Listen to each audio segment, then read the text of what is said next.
নমস্কার, সকল ভক্ত বন্ধুদের সাদর আহ্বান জানাই রামকৃষ্ণ মঠ ও মিশনের পূজা ফেসবুক পেজে।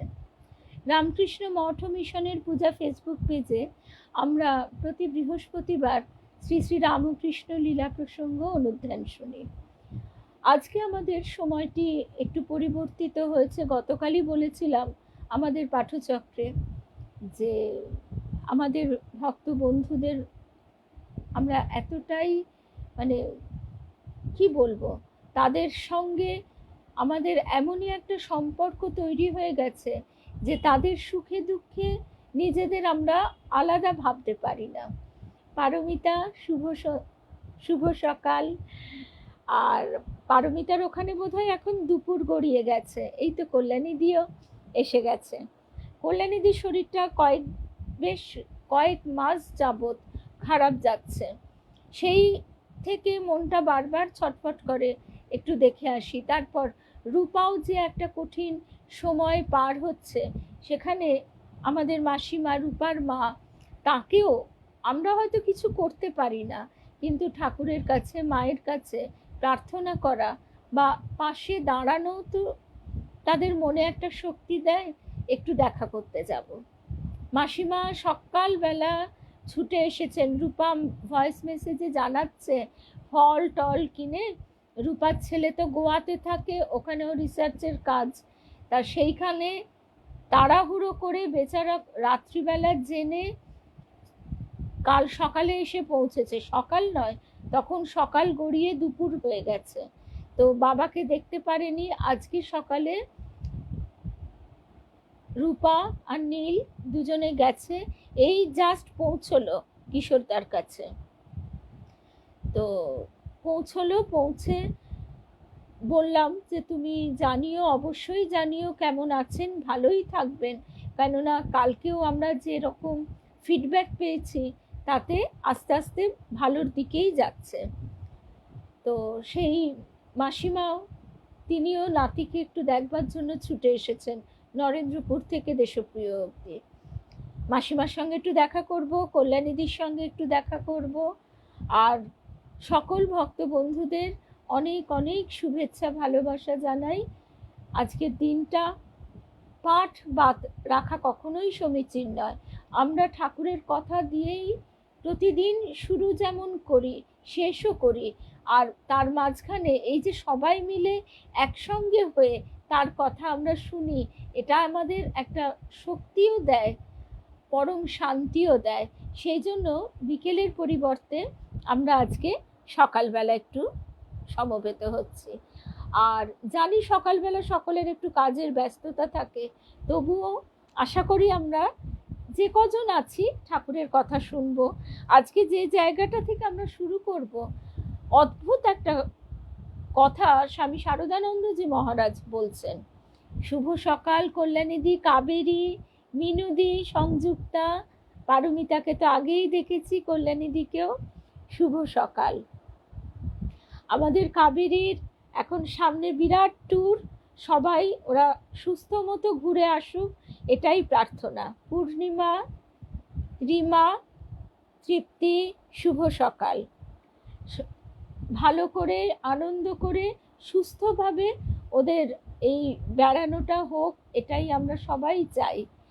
আর ঠাকুর মায়ের শ্রীচরণে সাষ্টাঙ্গ প্রণাম নিবেদন করে, শ্রী গুরুদেবকে স্মরণ করে আমরা ঠাকুরের কাছে আসি। তার সেই সাধন জীবনের যে সময়ের কথা, তখন তিনি জটাধারীর সান্নিধ্যে রয়েছেন। সোমা, সকাল সকাল, শুভ সকাল।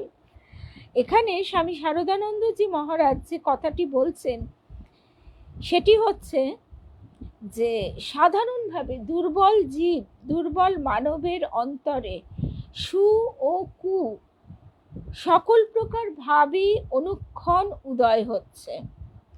ঠাকুরের কিরকম স্বভাব ছিল, তার মনে, তার স্বাভাবিক অন্তরের প্রেরণায় যে ভাবের উদয় হতো, তিনি তার চরম সীমা পর্যন্ত উপলব্ধি না করে নিশ্চিন্ত হতে পারতেন না। তার ওইরূপ স্বভাবের অনুশীলন করে কোনো কোনো পাঠক হয়তো ভেবে বসবেন এটি কি ভালো? যখন যে ভাব অন্তরে উদয় হবে তখনই তার হাতের খেলার পুতুল হয়ে তার পিছনে ধাবিত হলে মানবের কি কখনো কল্যাণ হতে পারে?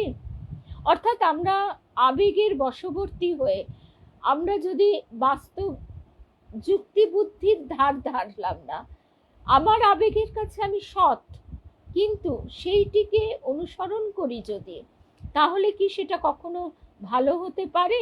স্বামী শারদানন্দজি মহারাজ এই জিজ্ঞাসাটি তুলছেন যে সাধারণভাবে পাঠকের মনে এটা আসতেই পারে, কারণ এখানে আমরা বারবার দেখছি ঠাকুরের মনের মধ্যে যখন যে ভাবের প্রেরণা আসছে তিনি সেই ভাবটির চরম সীমা অবধি উপলব্ধি করবার দিকে প্রয়াসী। কিন্তু স্বামী শারদানন্দজি মহারাজ তারপরেই তার ব্যাখ্যায় উত্তরটি দিচ্ছেন, দুর্বল মানবের অন্তরে সু ও কু সকল প্রকার ভাবই অনুক্ষণ উদয় হচ্ছে।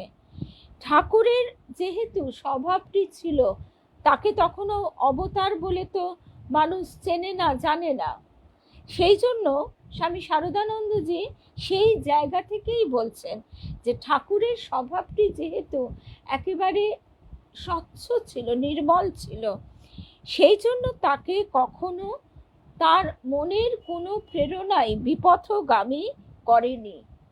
সাধারণের এটা কিন্তু অনুকরণীয় নয়।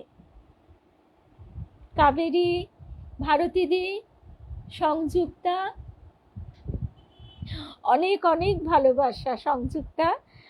আর এই যে কথাটি স্বামী শারদানন্দজি মহারাজ বলছেন, খুব খুব মানে আমরা নিজেরাও অনেক সময় এই রকম অবস্থা ফেস করে থাকি, এরকম ভাবেরও সম্মুখীন হই।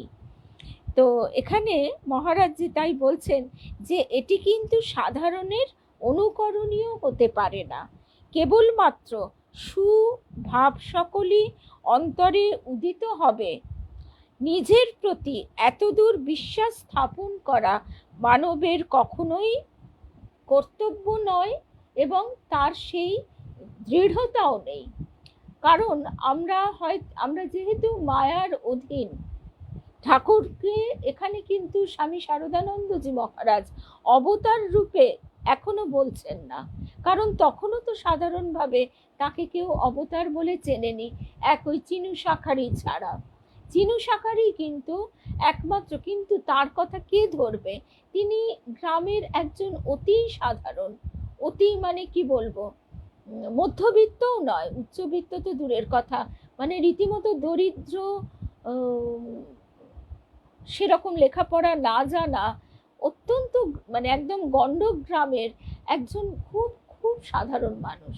সুতরাং তার যে দর্শন, তিনি ঠাকুরকে ওইভাবে পূজা করে বলছেন যে গদাই রে, তো কত কত লীলা তোর দেখবে জগৎ, আমি সে সময় থাকবো না।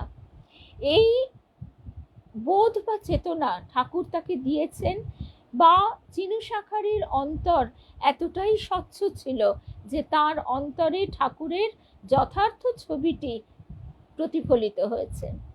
চিনুদি, রুদ্রাণী, অমিতা, শুভ সকাল। তো সেই জন্য স্বামী শারদানন্দজি মহারাজ বলছেন যে আমরা যেন কখনো এই ভাবকে অনুকরণ করতে না যাই। আমাদের কিছু বক্তব্য আছে। স্বামী শারদানন্দজি মহারাজ বলছেন, কাম কাঞ্চন নিবদ্ধ দৃষ্টি, ভোগ লোলুপ মানব মনের আপনার প্রতি অতদূর বিশ্বাস স্থাপন করা কখনো কর্তব্য নয়। এ কথা অস্বীকার করবার উপায় নেই। এমনকি ঠাকুর কতভাবে এই উদাহরণ উপমার সাহায্যে আমাদের বলছেন যে আমরা হয়তো ভাবলাম যে আমার বাসনা কামনা নিঃশেষ হয়েছে, কিন্তু কি অদ্ভুত উপমা দিয়ে তিনি বলছেন যে ঘিয়ের শিশিতে বা ঘিয়ের পাত্রে ঘি নেই, কিন্তু আঁচে আগুনে ধরো কলকল করে এতখানি ঘি বেরিয়ে আসবে। ঠাকুর হাঁড়ি বলেছেন, কারণ তখন তার শিশি টিশি অত হতো না, তার কলকল।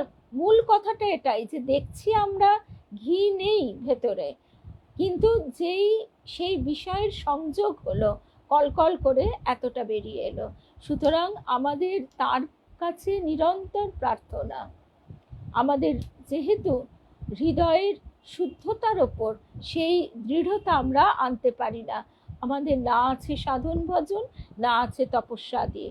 ঠাকুরের পার্ষদ দেবেন্দ্রনাথ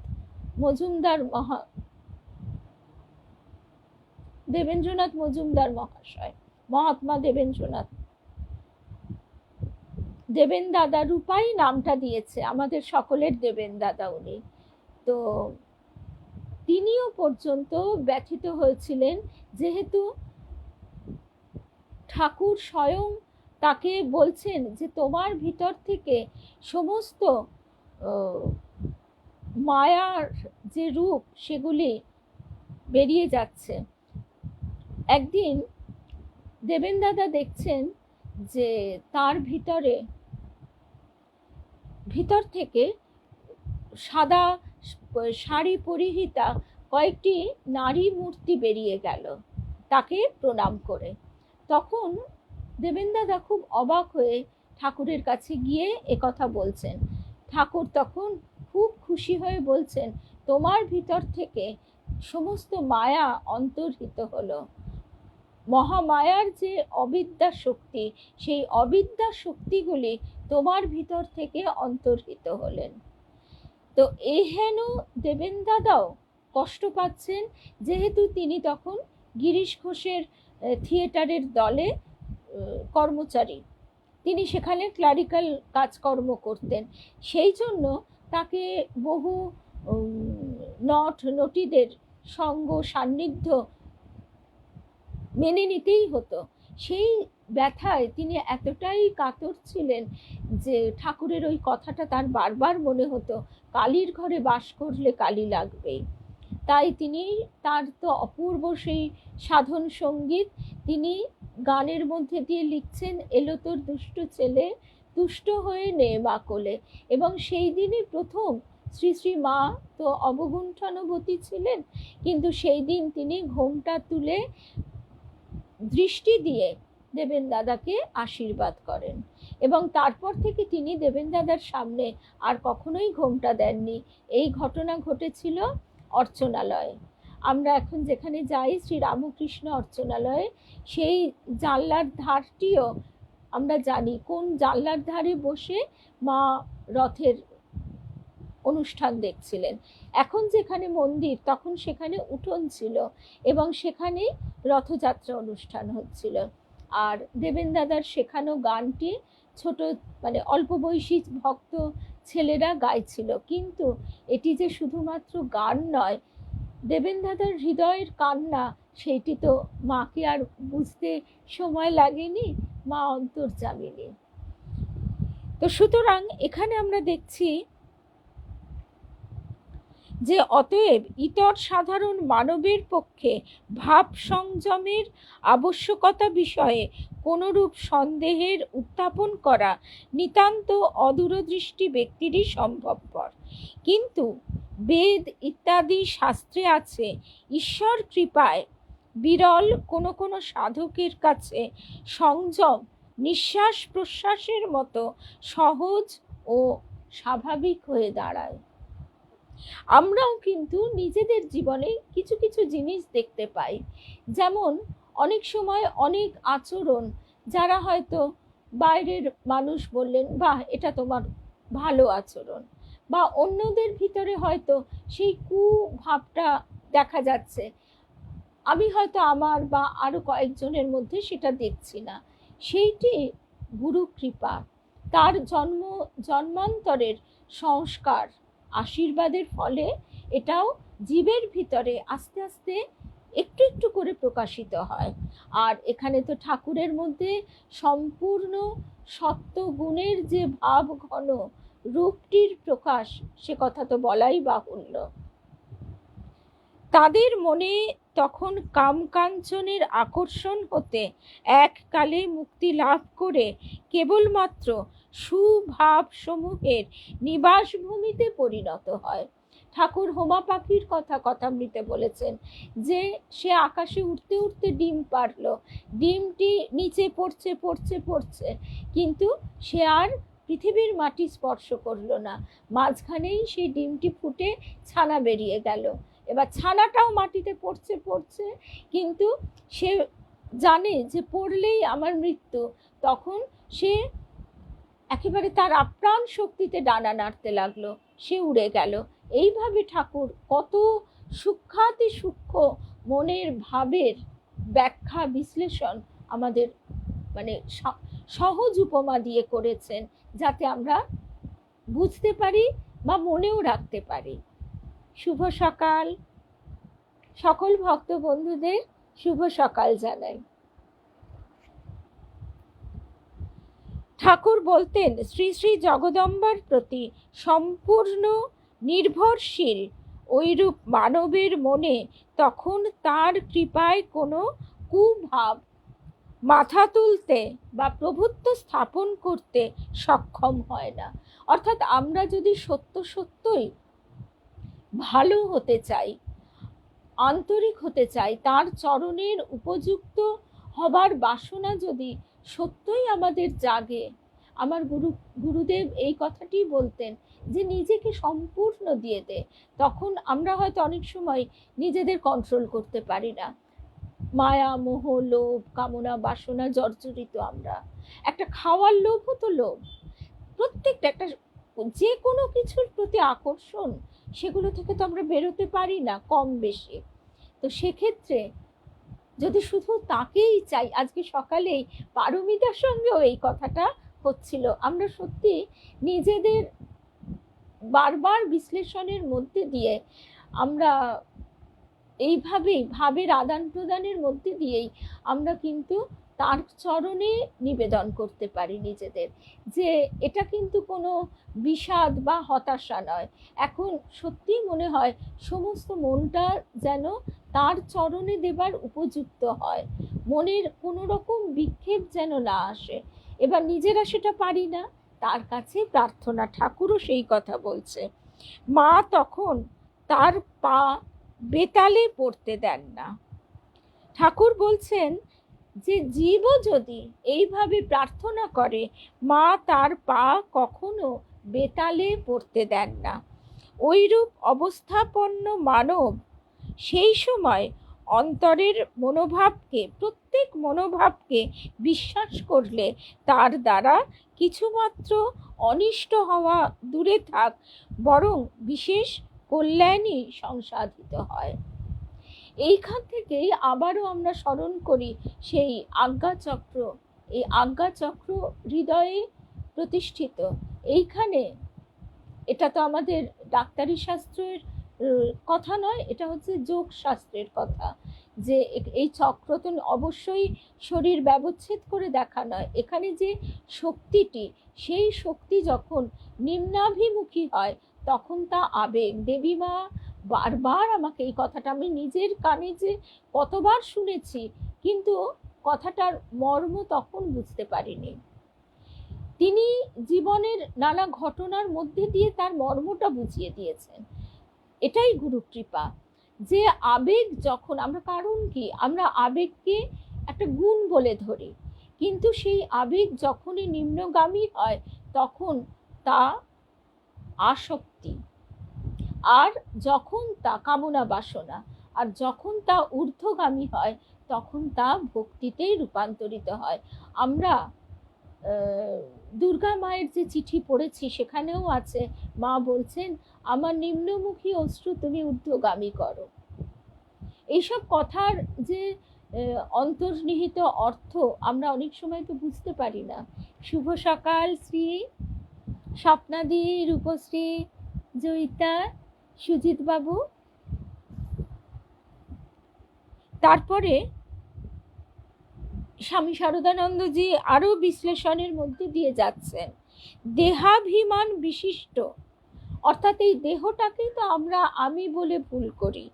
দেহাভিমান বিশিষ্ট যে ক্ষুদ্র আমিত্বের প্রেরণায় আমরা স্বার্থপর হয়ে জগতের সমগ্র ভোগ সুখ অধিকার লাভকেও পর্যাপ্ত বলে বিবেচনা করি না। অন্তরের সেই ক্ষুদ্র আমিত্ব ঈশ্বরের বিরাট আমিত্বে চিরকালের মতো বিসর্জিত হওয়ায় ওইরূপ মানবের পক্ষে স্বার্থ সুখান্বেষণ তখন এককালে অসম্ভব হয়ে ওঠে। সুতরাং বিরাট ঈশ্বরের সর্বকল্যাণকরী ইচ্ছাই ওই মানবের অন্তরে তখন অপরের কল্যাণ সাধনের জন্য বিবিধ মনোভাব রূপে সমুদিত হয়ে থাকে। অথবা ওইরূপ অবস্থাপন্ন সাধক তখন আমি যন্ত্র তুমি যন্ত্রী একথা প্রাণে প্রাণে অনুক্ষণ প্রত্যক্ষ করে নিজ মনোগত ভাব সকলকে বিরাট পুরুষ ঈশ্বরেরই অভিপ্রায় বলে স্থির নিশ্চয় করে সেই প্রেরণায় কাজ করতে কিছুমাত্র সংকুচিত হন না। ফলে দেখা যায় তাদের ওইরূপ অনুষ্ঠানে অপরের মহৎ কল্যাণ সাধিত হয়ে থাকে। অর্থাৎ আমরা যাই করি না কেন সব কিছু, আমার গুরুদেব যে একটা কথা বলেছিলেন, গুরুর কাছে অকপট হবে। আমাদের জীবনে বহু সিদ্ধান্ত নিতে হয়, তখন তাহলে আমরা কি বলবো? সেই সিদ্ধান্ত যে নেব কে বলে দেবে? এ প্রসঙ্গেও কিন্তু শ্রী শ্রী মা পথ দেখাচ্ছেন।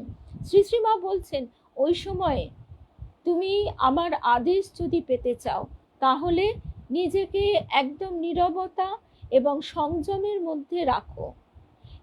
প্রথম হচ্ছে নীরবতা, শুধু বাইরের নীরবতা নয়, সেটা একা একটা লোক যদি বাড়িতে থাকে সে তো নীরবতার মধ্যেই রইল, তা নয়।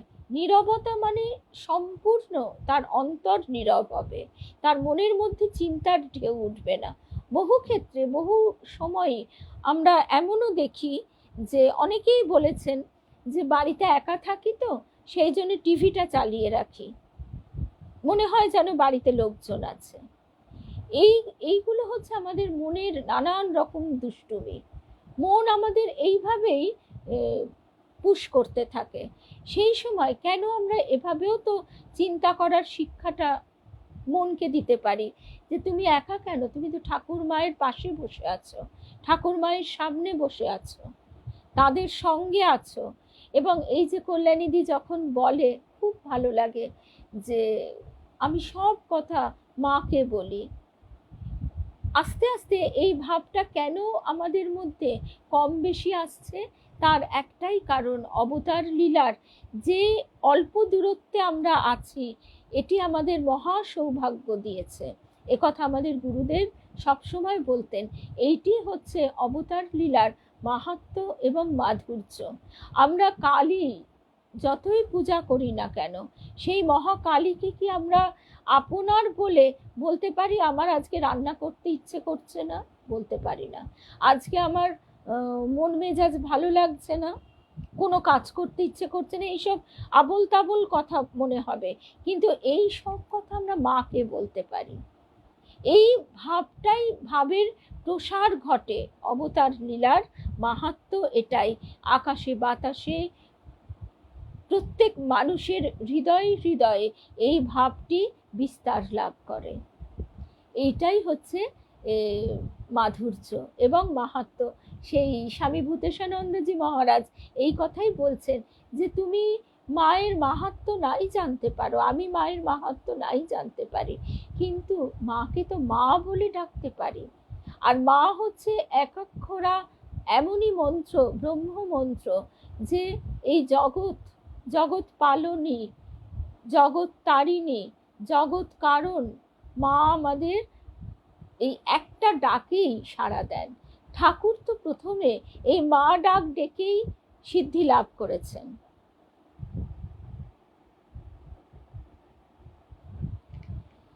সেটাই হচ্ছে কথা।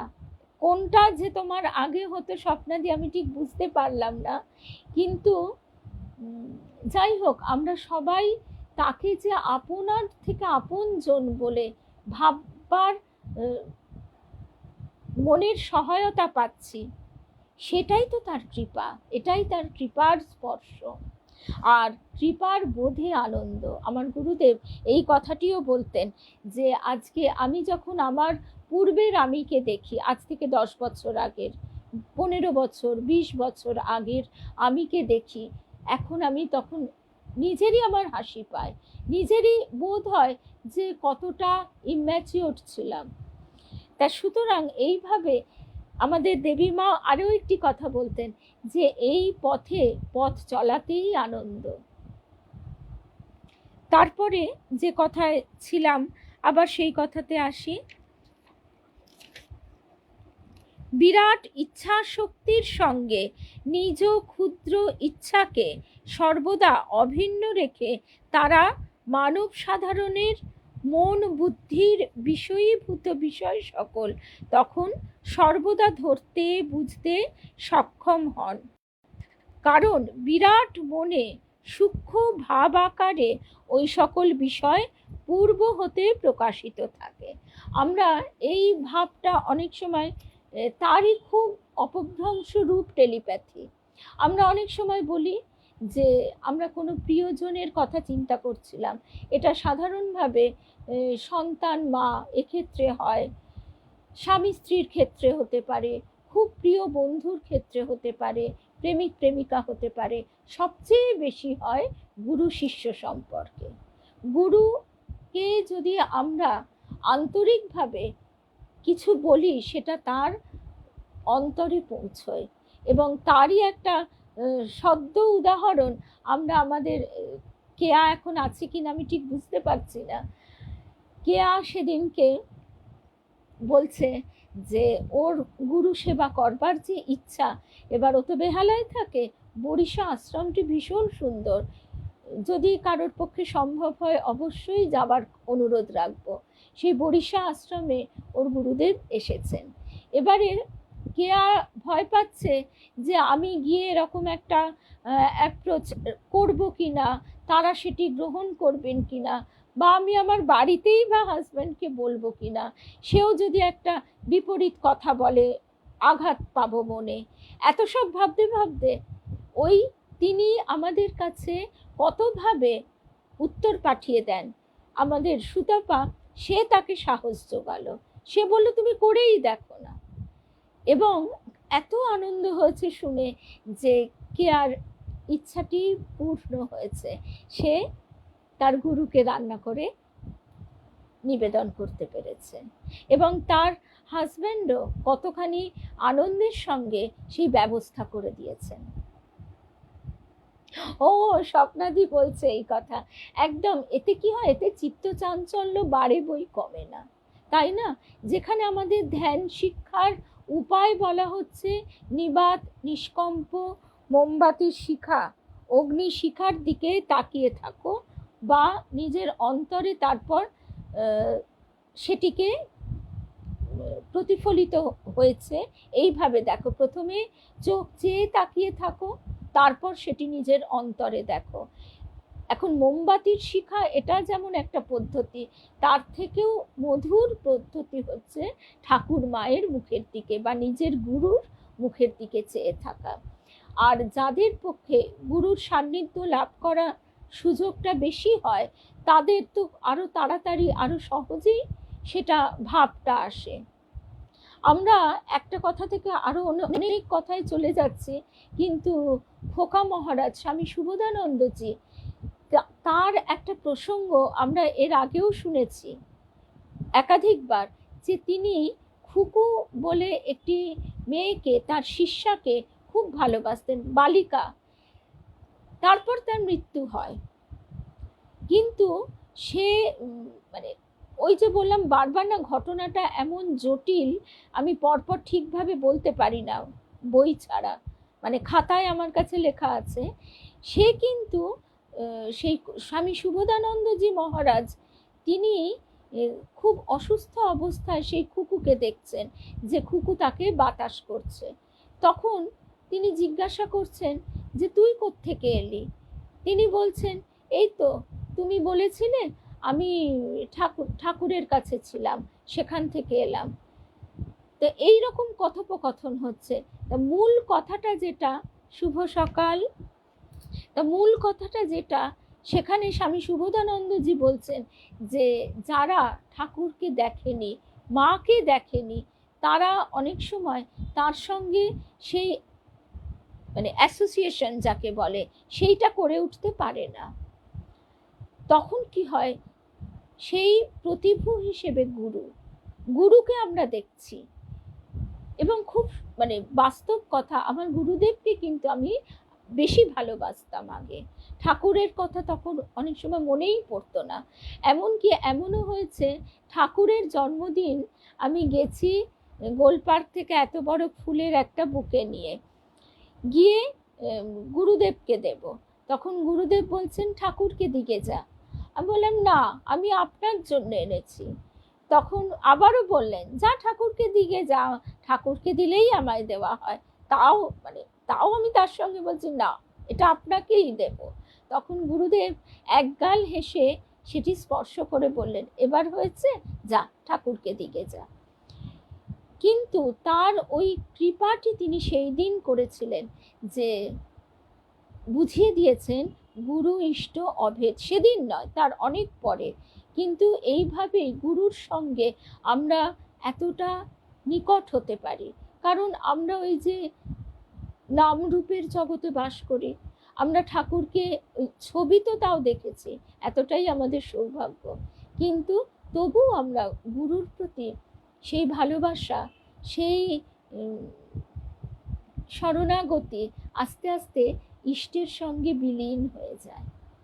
এই কথা খোকা মহারাজও বলছেন।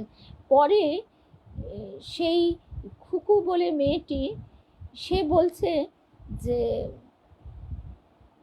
সে যখন না, তাকে এত সুন্দর কথোপকথনগুলো আমার মানে এইগুলো, একটু ট্যাপটা দে না বাবা। এত সুন্দর কথোপকথন, কিন্তু ওটা আমি কিছুতেই মনে রেখে রেখে বলতে পারি না। আমি একবার একটু চেষ্টা করি যদি আমি বের করতে পারি। সেখানে সেই মেয়েটি বলছে যে আমি তো সেই কিন্তু ঠাকুর মানে রূপ, মেয়েটির রূপ নিয়ে খোকা মহারাজের কাছে এসেছে। সুতরাং কখন তিনি কাকে কি রূপে ধরা দেবেন, দেখা দেবেন, সে কথা তো আমরা জানি না।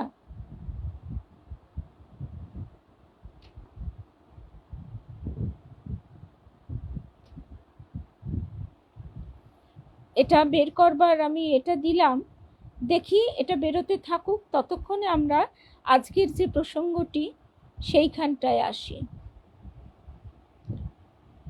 আবার বিরাট ইচ্ছার সর্বদা সম্পূর্ণ অনুগত থাকায় তারা এতদূর স্বার্থ ও ভয় শূন্য হন যে কিভাবে কার দ্বারা তাদের ক্ষুদ্র শরীর মন ধ্বংস হবে সে বিষয় পর্যন্ত পূর্ব থেকে জানতে পেরে ওই বস্তু, ব্যক্তি ও বিষয় সকলের প্রতি কিছুমাত্র বিরাগ সম্পন্ন না হয়ে পরম প্রীতির সঙ্গে ওই কার্য সম্পাদনে তাদেরকে যথাসাধ্য সাহায্য করে থাকেন। আজকে এই প্রসঙ্গটা এই অবধি শুনলাম। ঠিক এই জিনিসটা আমরা বিজয়কৃষ্ণ গোস্বামীর অনুধ্যান যখন শুনেছিলাম, তখন শুনেছিলাম বিজয়কৃষ্ণ গোস্বামীকে বিষ খাইয়ে মারা হয়, কিন্তু সে কথা তিনি আগেই জানতে পেরে গিয়েছিলেন। জানতে পারার পরেও তিনি একেবারে নির্বিকার ছিলেন, এবং শুধু নির্বিকার ছিলেন না, তারা যখন সেই বিষ মিশ্রিত প্রসাদ এনে দিয়েছিল, আনন্দের সঙ্গে তিনি সেটি গ্রহণ করেছিলেন। আমরা মীরাবাইয়ের কথাতেও জানি যে রানা, তিনি বিষের পেয়ালা পাঠাচ্ছেন, রানার পাঠানো পেয়ালা মীরাবাই পান করছে, কিন্তু তারপরে তার মৃত্যু হলো না, সেটি অমৃতে পরিণত হলো। এখন মীরাবাইয়ের কথা ইতিহাসে সেভাবে লেখা নেই, সেটা কি হয়েছিল, লোকমুখে তার কতটা পরিবর্তন হয়েছে আমরা জানি না, কিন্তু বিজয়কৃষ্ণ গোস্বামীর কথা একেবারে ইতিহাসের কথা।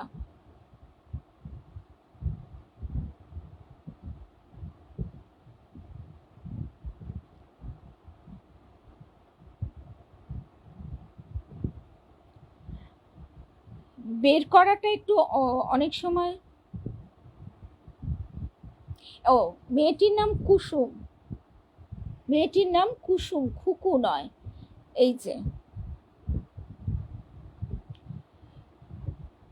খুব ছোট করেই এখানে আমি পেলাম, এটা অনেকটা বড় করে লেখা আছে, কিন্তু যেটুকু পেলাম সেটুকুই শেয়ার করছি। রাঁচিতে কুসুম নামে কোনো একটি মেয়ে খোকা মহারাজের কাছে দীক্ষাপ্রাপ্ত হন। কুসুমের মৃত্যুর দিন রাত্রে পাড়ার মুখুজ্জেমশাই ও তার স্ত্রী উভয়েই শ্রী শ্রী মায়ের আশ্রিত। স্বপ্নে দেখেন খোকা মহারাজ কুসুমের হাত ধরে কোথায় নিয়ে যাচ্ছেন। এরপর কাশীধামে খোকা মহারাজের শরীর অসুস্থ হয়। রোগশয্যায় শায়িত অবস্থায় খোকা মহারাজ ভাবছিলেন, মৃত্যুর পর লোক কোথায় যায়? এই তো কুসুম সেদিন মারা গেল, সেই বা এখন কোথায়? এইরূপ ভাবার পর একটু তন্দ্রার মতো হয়। তখন দেখেন একটি ছোট মেয়ে এসে তাকে বাতাস করছে, সেই কুসুম। তার সঙ্গে কিছুক্ষণ কথাবার্তাও হয়।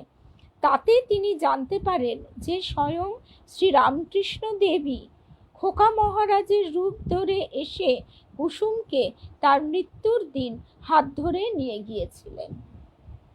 কারণ সে ঠাকুরকে কতটুকু চেনে, সে তো তার গুরুকে চেনে, এবং এই যে ছোট মেয়েটি, সে গুরুকে একেবারে নিষ্পাপ ভালোবাসায়, আন্তরিকতায় অন্তরে গ্রহণ করেছে। তাই মৃত্যুর পর সে তার গুরু, মৃত্যুর সময় বা মানে ওই যে অবস্থাটা, তখন নিশ্চয়ই সে আপ্রাণ তার গুরুকে ডাকছে। এবার ঠাকুর তখন সেই খোকা মহারাজের রূপ ধরে এসে নিয়ে যান, এবং সেটা এই মুখুজ্জেমশাই এবং তার স্ত্রী দুজনেই স্বপ্নে দেখছেন যে খোকা মহারাজ এসে হাত ধরে নিয়ে যাচ্ছেন। এইবার এই যে কথোপকথন, এইখানে আমরা জানতে পারছি কথোপকথনের মধ্যে দিয়ে যে কুসুম বলছে, তুমি আমাকে কোথায় নিয়ে যাচ্ছ? খোকা মহারাজ মানে তার গুরুকে বলছে।